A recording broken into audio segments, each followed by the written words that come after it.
Hey. So it's the next Illumination movie of the quarter. The advertising for this movie didn't annoy me as much as the advertising for most Illumination movies. Yeah.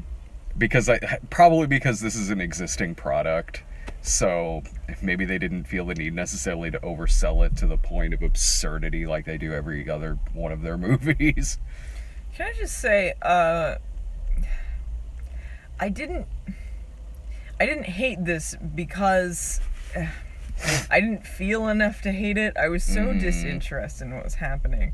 So by that grading standard alone, I kind of liked the other Illuminate movies better.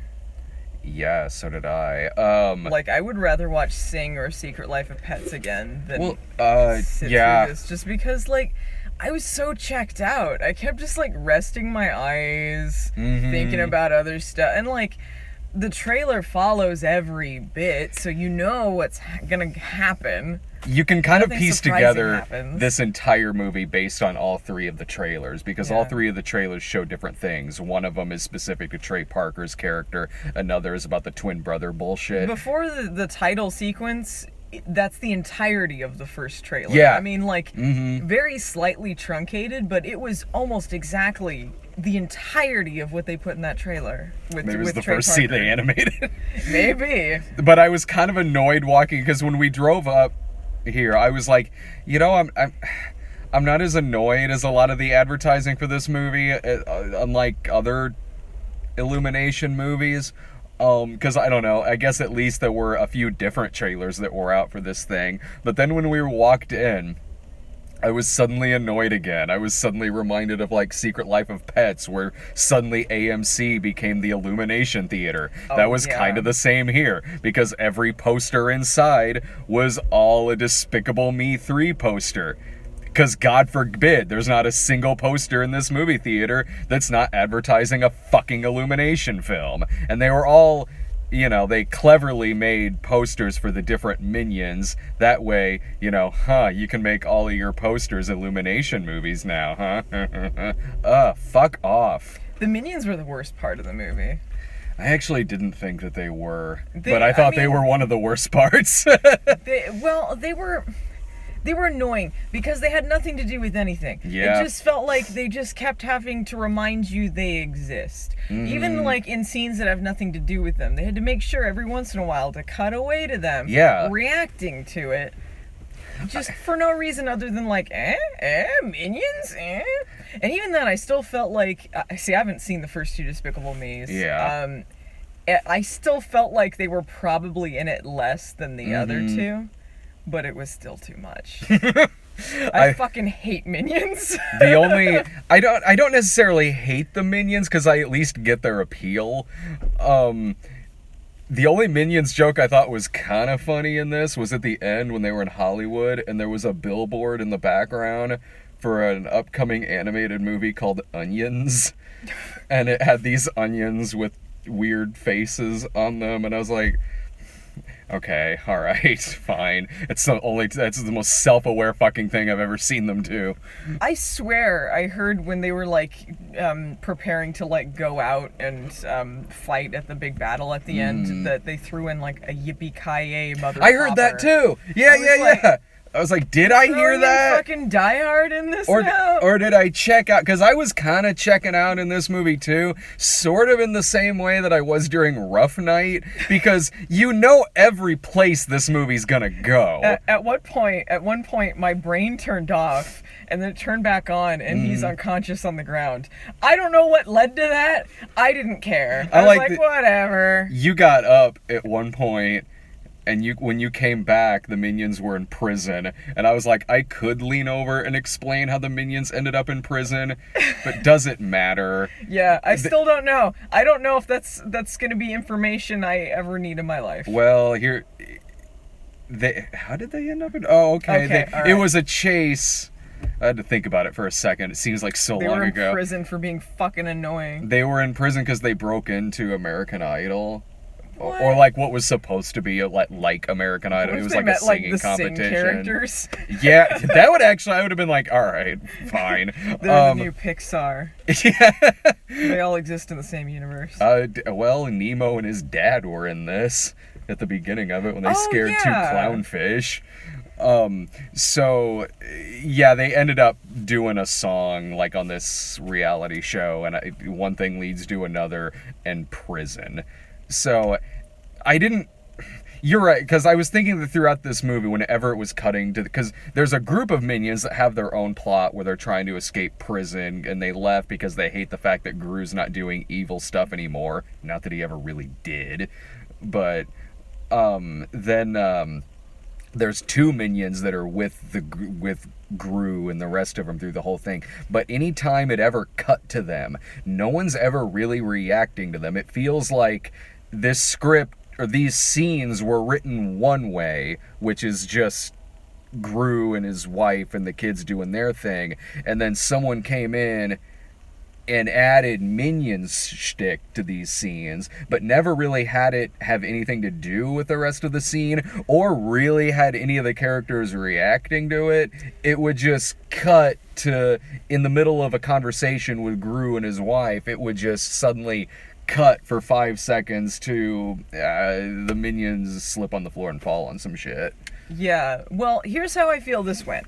The people at Illumination were like, we need to make sure that the minions are in each scene, because that's what the kids like. And we got to make sure, when we haven't had enough of them after so much screen time, that we cut back to them every once in a while. So make sure that you insert them in there somewhere. And so when you have, for instance, like when him and his brother's like showing off some stuff, and so they like go in like underground to the secret lair, and the two minions that stick with them, simply for the fact that there have to be minions because there in this have scene to be too, minions in these scenes, just happen to follow into this hole and not do anything until you cut to a reaction later, just to make sure that they're there during this scene for no fucking purpose whatsoever. Because it's sort of, because God forbid you forget for a second that they're in this movie. Because Illumination is a company that when their logo comes on screen, it farts at you with the fucking minions. Yeah, it farts at you, and God forbid you look away for 5 seconds and don't see the Illumination logo, so they have a minion scream Illumination at you. Because God forbid there's not a second of your day that you don't know Illumination is a company that fucking exists.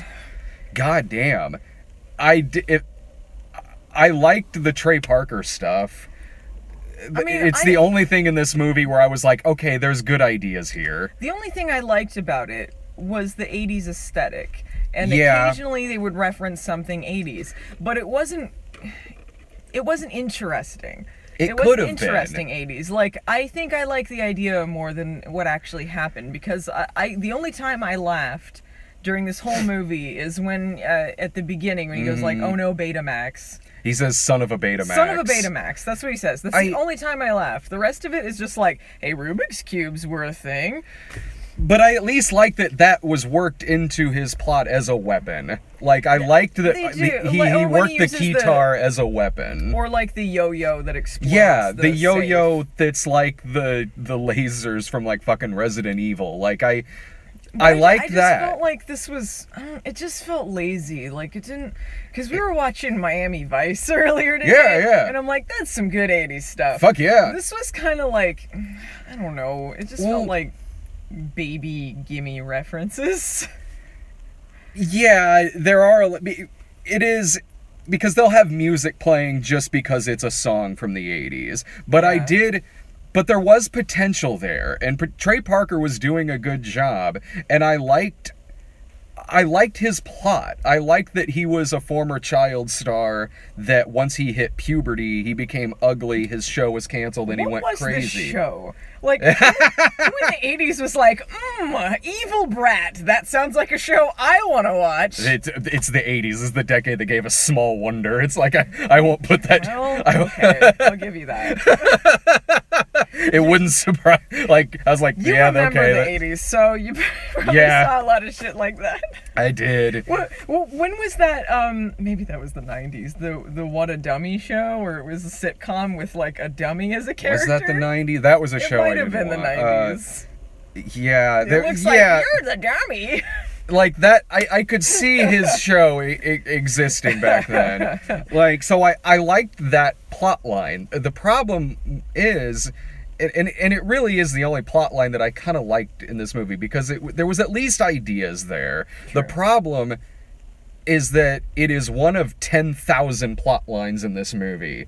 Like, this is the kind of sequel that it can't just focus on one or two plots. It takes any character that was in the previous movies and gives them their own plot. They do, but they resolve them always within 2 seconds. So it didn't feel like anything happened to me. Like, they have the plot about, like, the oldest daughter. She accidentally gets engaged to this boy because she eats some cheese because of some foreign custom or whatever. And then the mom gets angry when they say, no, we're not gonna have them get married. And then they just leave, and that's it. I thought, like, they would come back later, or there'd be, like, an angry mob or something, and that never happened.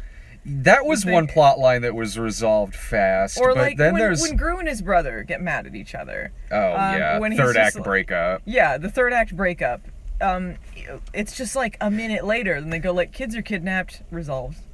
And you're like, all right, well, that seems like that would be the main plot of the movie. I expect these little side plots sometimes get forgotten or whatever, but, like, that's arguably the main thing, him and his brother, and then it's just like, well, if you're already you're already starting off bad when you're resorting to bringing in a twin brother plot line. Like, that's one notch below, like, amnesia plot line. So wait but for then Despicable Me 4. It's so, yeah, they do tease that, but, like, but there is 1 minute you're with Gru and Drew, and fuck off with that name. And so 1 minute you're with them and their plot line. The next minute you're with Balthazar Bratt, Trey Parker's character, which, okay, fine. He's the villain, they're the heroes. That makes sense. But then again, this movie is structured like they wrote 6 scripts for a Despicable Me television series and then decided to just splice it all into one movie together. So not only do you have those two plot lines with the heroes and the villain, okay, fine, but then you also have this bullshit about the Minions being in prison, but then also the annoying sugar rush ass daughter and her unicorn plot line. Oh my god. That's the plot line that I hated worse than the fucking Minions shit. Cause I was, at least the Minions, I'm like, okay, I understand the appeal here. With this annoying little kid who just needs to crash hard, who in the fuck is going to enjoy this? Like, I want to see a unicorn. Well, fuck off. Well, you know what this... Okay. Like, again, I haven't seen the first 2 Despicable Me's. But if I had seen this not knowing it was Despicable Me 3, let's say we lived in a wonderful world where we didn't know what Despicable Me was, and I just tuned into this, I could super tell it was the third in a series. Oh, yeah. Because it seemed like they kind of ran out of their good ideas. Yeah. And the Sugar Rush daughter thing, I feel like, probably in the first one, it was a funny contrast when he was just a villain and he had to take care of these kids and stuff. Mm-hmm. But now you're just left with she's just annoying. Yeah. She's not contrasting anyone. There's no one like grumpy really, because he's seems fine. like a nice dad, I guess. I don't know what the progression of events are there that he comes to be the father of these children, but I don't know. Everything in this is just wildly inconsistent with each other. You have like we don't even get to see them get their jobs back with these secret agents, or like the lady that seemed to be set up like a villain as the new that's leader. The only scene she is in. She's only in the beginning scene and then a fantasy sequence and then just not and in the end the of it all. oldest daughter saying, "You need to learn how to tell the two little kids no." And then she didn't. Nothing is ever really resolved there. No. And She just does the same thing. well, plus like the whole thing with Gru and Drew saying like we should go steal some shit, and because yeah, he totally says it just like I did. Let's steal some shit. I wish he talked more like that, because Drew is annoying in this fucking thing. It's like, oh, you he's that kind of character that just fucking makes a mess of everything, constantly fucks shit up to make the movie a half hour longer. If I were writing this movie, if I were pitched this idea or whatever, if I was like, okay, the plot is mostly his twin brother reveals that their dad was also a villain. He wants him to teach him in the art of villainy. Yeah. Normally, for that kind of character arc, especially because Gru, presumably his progression through the first two movies was he was a villain, now he's a hero. Now, you would have him teach this person how to be a hero too. But he doesn't. He just goes like, you fucked up. They rescue the kids, and by the end, the brother's just like, come catch me. Okay, you little scamp. Plus, earlier You learn nothing. when Gru says like, I don't do villain shit anymore. Like, so You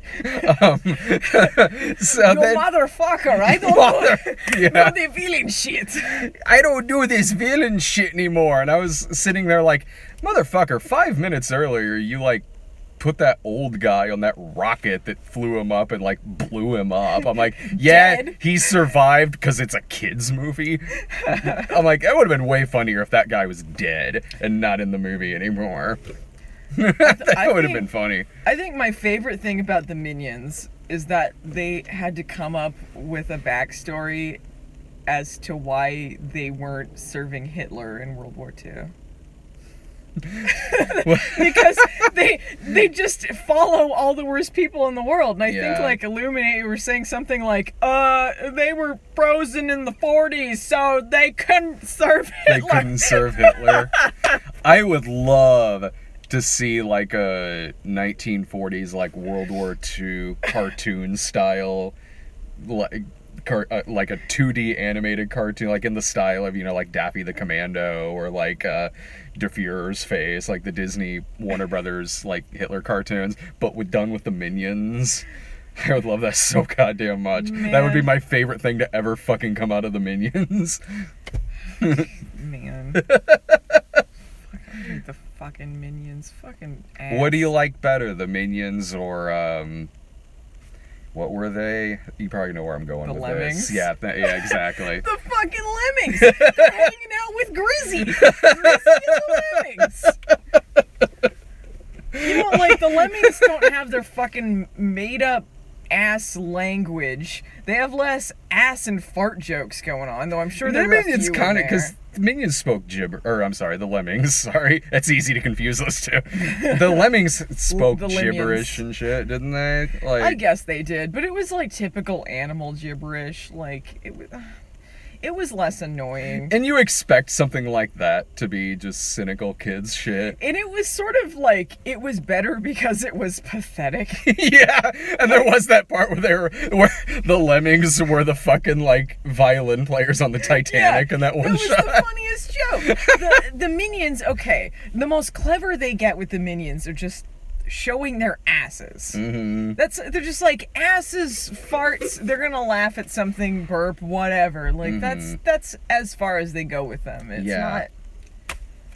It's just insulting. Their shtick is this movie. Yeah, it's a third part in the sense that as well you can tell just how fucking cynical of a product this is. Yeah. The Minions and the other ones were used better than in this film because they again probably had like a better use because it was so disconnected in this one. Yeah, and it was disconnected in the way that most things in this movie are with each other. Because I walked in expecting that. They know Illumination knows what their cash cow is. It's Yeah. the Minions. Either they're going to use them right in this movie or they aren't, and they don't. But they don't really use anything right in this film. So it's not so much that, like, yeah, it's equal opportunity laziness in terms of the characters. Except, again, I at least got enjoyment out of Trey Parker, because I was like, there's at least some ideas here. It was just, it was so by the numbers, and it wasn't enough to make me. I hate the Minions, but this movie, I just didn't really feel anything. It wasn't as boring as Cars 3. No, it wasn't if that. I was like, if I had to watch one or the other, I would pick Despicable Me 3. But it just, I was just so checked out. I was just so not invested in anything that was happening. Also, this movie didn't feel as long as Cars 3, because it's not. That's This true. movie's Well, it about a had half more- hour shorter. It didn't feel like it was made for fucking 2-year-olds. Some of it, that unicorn shit. I think a 2-year-old would be like, I'm too old for this. The worst thing, the worst thing about this showing was the kids in the audience. It was a pretty crowded theater. Like we The couldn't little girl talk. We behind couldn't us talk that during kept- this. Yeah, the little girl behind us that kept talking or walking around, and like people having to constantly take their kids to go to the bathroom. I mean, you'd expect it in a movie like this anyway with kids, but they're just annoying. Also, when the kids were making noise in the background in the theater, I couldn't tell if it was part of the movie or not. Like, I seriously couldn't. Like, I was like, was that a minion or was that a 3-year-old talking? I was hoping that the Die Hard reference was like Yippee-ki-yay Mary Poppins, because they had the umbrellas, but I feel like I'm probably giving them more credit than they put into that. Yeah, they had the minions say boobs at one point. Did they? You don't remember that? I remember when the coconut bra fell off and then he censored him. No, when they're walking through, when they first figure out that Drew is also a villain, and there's those statues of the statues of their ancestors, like, villainy always been in our family, and one of them's a woman. They just said boobs over that? Yeah, well, it cuts to the minions, and they go, like, Gru said boobs. I was plus tuned out that- most of the times they talked. That was in the trailer as well. So that was a line that they loved so much. No, this needs to be one of the first things people see of this movie. The minion says boobs. I mean, they did choose to highlight the best scene when they did the They trailer. did, That yeah. opening scene was the best one. Yeah. I mean, I guess I liked the villain's lair. He had like that I did. chair that looked like the movie night set. Yeah. Yeah.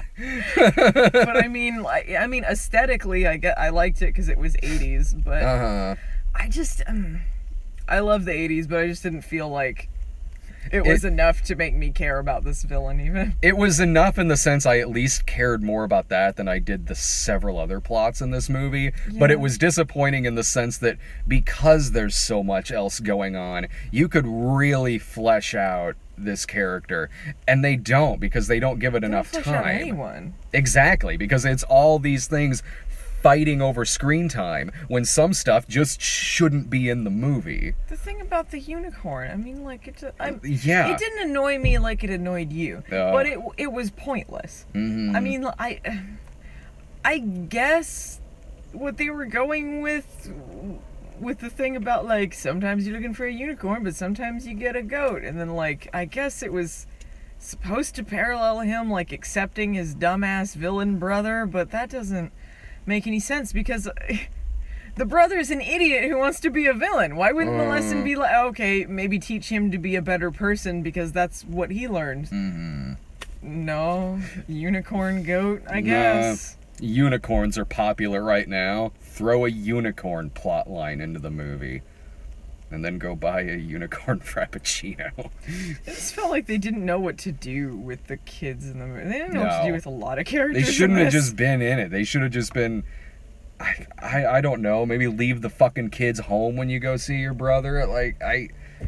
Maybe, like, they hang out at his mansion while they all do other stuff. Or maybe the minions have to watch them. Bring those two plots together. Yeah, the minions have to babysit. Yeah, it would still be annoying, but at least, like, shorten, like, how many plots are in this? Would you recommend this at all, like as a Netflix watch or a rental or anything? I imagine if you're a fan of the first two, it's probably fine. But I mean, I guess I can't unrecommend it because I didn't hate it enough, but I wouldn't say like, ooh, go out and watch this. I know, right? Yeah, I know what you mean. Like, I know this makes for a terribly uninteresting video for me to just be like, I'm pretty indifferent, but I'm kind of indifferent. That's the case with most Illumination. They are constantly I could recommend rewarded. other Illumination movies over this. Yeah. I would say like Sing would have been worth a rental. But this is just another thing in a long line of Illumination being constantly rewarded for being wildly mediocre. Like, It's their most mediocre movie that I've seen. But I imagine Probably. the Minions movie was wretched, so I didn't see that, but like everything I've seen of it just looks hideous. I don't think, because a lot of people who really like the first Despicable Me movie, which arguably is their best movie, they're kind of split on the second one. So I really don't think if you like the first one, you would like this one. I don't know. I mean, maybe if you're really, really young, you'll probably find something you'll like in this movie. But like, overall, oh man, like, it's not bad enough for me to be like, fuck off, but it's I don't know. If you want to pull it up on Netflix and maybe just watch the Trey Parker scenes, sure. Like, because every once in a while I kind of chuckled in this. It was very few in between, and you got to sit through a lot of annoying shit. But if you're a fan of Minions and the other two, and you at the least want to give this a chance, wait for it to pop up on Netflix. Like, don't go out of your way to see this. Same. I don't have anything else to add. Disagree. Oh, wait! Really? I mean, if the Minions don't bother you, obviously this isn't going to bother you, so. Yeah. I mean, I guess there is some other plot things, but the Minions was the worst part for me. Even then, like, whatever. At least there wasn't a Minions short before the movie. That's true. All right. Well, we should got a little while in between both movies because it's a kids movie. That's why it's still daylight out. It's a kids movie, so they showed it at 6. It looks like we're floating in heaven right now. Just like how Oh, bright by the it way, is. the movie killed us. Yeah. Or no, we're the last scene from Grease. We turn around. We go together, slam everything down. The ending credits are just a yearbook of us at different movies. We did nothing in high school but go see movies. We were killed in Vietnam. All right. Okay, so we'll be back later with The House. See ya.